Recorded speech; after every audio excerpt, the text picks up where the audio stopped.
चाचा जी मज़ा नहीं आ रहा। और फिर चाचा जी ने मुझे उठाकर जोर जोर से मेरी चीखें निकाल दी। मैंने कहा, धीरे से करो। लेकिन चाचा जी लगातार। नमस्कार मित्रों, मेरा नाम उर्मिला है। मेरी उम्र भी मात्र 20 वर्ष है। इस समय मैं 12वीं क्लास में, और मैं एक बहुत ही खूबसूरत लड़की हूँ। गोरा बदन है, मेरा शरीर भरा भरा है, चिकने गाल है, और मेरी हाइट 5 फीट की है। मैं जीन्स पहनती हूँ। मुझे फ्रॉक पसंद नहीं आते हैं। मुझे जीन्स पहनने में बहुत ही मज़ा आता है। मेरे घर वाले कहते हैं कि जीन्स मत पहना करो, अब तुम बड़ी हो गई हो। लेकिन मैं उनकी बातों पर ध्यान नहीं देती हूँ। मेरे परिवार में 5 लोग रहते हैं। मेरे मम्मी पापा और 2 भाई। मेरे 2 भाई खेतों में काम संभालते हैं, और मम्मी पापा अभी बूढ़े हैं, घर पर ही रहते हैं। एक दिन मुझे स्कूल जाना था। मेरे घर से स्कूल लगभग 2-3 किलोमीटर दूरी पर होगा। इतने दूर पैदल अकेले मुझे जाने नहीं देते हैं घर से। मेरे मम्मी पापा मेरा बहुत ही ख्याल रखते हैं। मैं तो तैयार हो गई थी, नहा धोकर, और खाना भी खा लिया था। सुबह के 9 बज चुके थे। मैंने भैया से कहा, भैया मुझे स्कूल छोड़ दो। तभी भैया ने कहा, हाँ ठीक है, मैं छोड़ दूंगा। उस समय भैया खाना खा रहे थे। खाना खाने के बाद मेरे भैया ने गाड़ी निकाल और फिर बाइक पर बैठाकर ले जाने लगे। और रास्ते में अचानक मुझसे पूछने वालों की, कोई लड़का तुझे तंग तो नहीं करता है? पहले तो मैं घबरा गई कि भैया ऐसे क्यों पूछ रहे हैं। पहले तो ऐसा कभी नहीं पूछते थे। मैं समझ गई कि मैं भी अब धीरे धीरे जवान होने लग गई हूँ। मेरी जवानी आ गई। मैंने भैया को धीरे से कह दिया कि जी नहीं भैया, कोई तंग नहीं करता।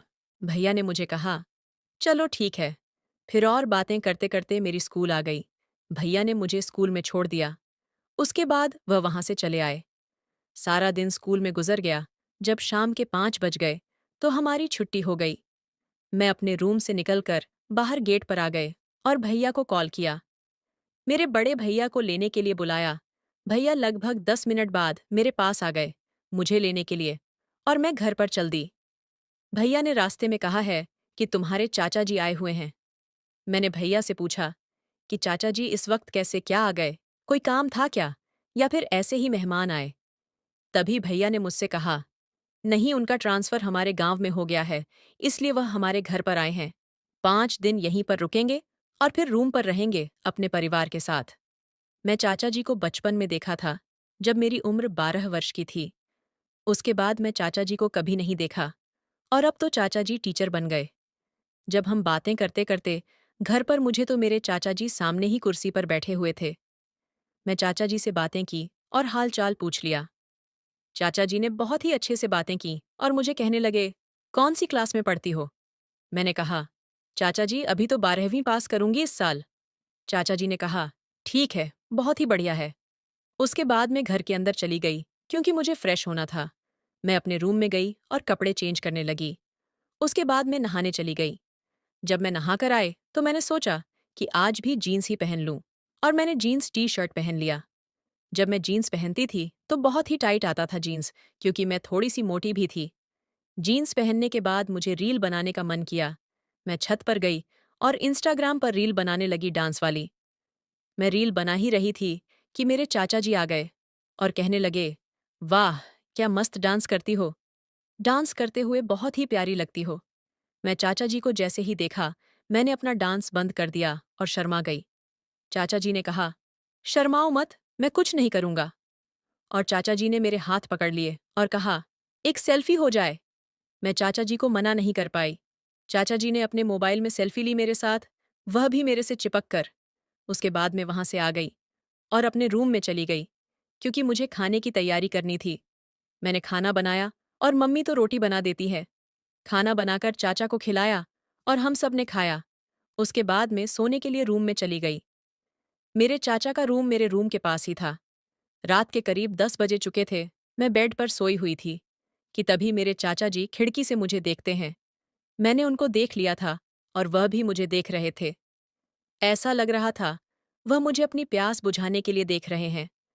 पहले तो मैं चाचा जी को अच्छा समझ रही थी, लेकिन चाचा जी ने खिड़की के पास मुझे बुलाया और कहने लगे, दरवाज़ा खोलो। मैं समझ रही थी कि चाचा को कुछ काम होगा, इसलिए दरवाज़ा खोलने के लिए बोल रहे हैं। और फिर मैंने दरवाज़ा खोल दिया। चाचा जी मेरे पीछे आए और दरवाज़ा बंद कर दिए और मेरे बेड पर आकर बैठ गए। नजरें मिलाकर मुझसे बात करने लगे। मैंने कहा, चाचा जी, आप यहाँ कैसे, कोई काम था क्या है? तभी चाचा जी ने कहा कि मुझे तुम्हारी यादें आ रही थीं, इसलिए आ गया। मुझे अपने कमरे में नींद नहीं आ रही है, इसलिए मैं यहाँ पर आ गया। क्या मैं यहाँ पर सो सकता हूँ? मेरे चाचा जी ने कहा। मैं चाचा जी को मना नहीं कर पाई। और फिर कुछ देर बाद चाचा जी मेरे करीब आने लगे, पीछे से मेरी कमर पर हाथ रख दिया। मैंने उनके हाथ को उठाकर फिर से वापस रख दिया, लेकिन चाचा जी ने दोनों हाथ रख दिए। उसके बाद मैं खुद को रोक नहीं पाई। मैं मजबूर हो गई वह सब करने के लिए, क्योंकि चाचा जी अपने हद पार करते जा रहे थे। और फिर चाचा जी ने वह सब मेरे साथ किया जो हर कोई अपनी पत्नी के साथ करता है। मुझे पहले तो बहुत दर्द हुआ, लेकिन बाद में बहुत ही मजा आया। ऐसा लग रहा था जैसे आज संसार का सारा सुख मिल गया। और फिर सुबह होते ही मेरे चाचा जी मेरे रूम से चले गए। और फिर चाचा जी के जाने के आखिरी दिन भी हम दोनों ने ऐसे ही किया। तब से जब भी मैं चाचा जी से मिलती हूँ, चाचा जी मुझे देख मुस्कुरा देते हैं।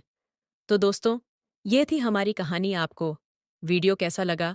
यदि अच्छा लगा तो वीडियो को लाइक और मुझे फॉलो कर लेना। मिलते हैं नई कहानी के साथ।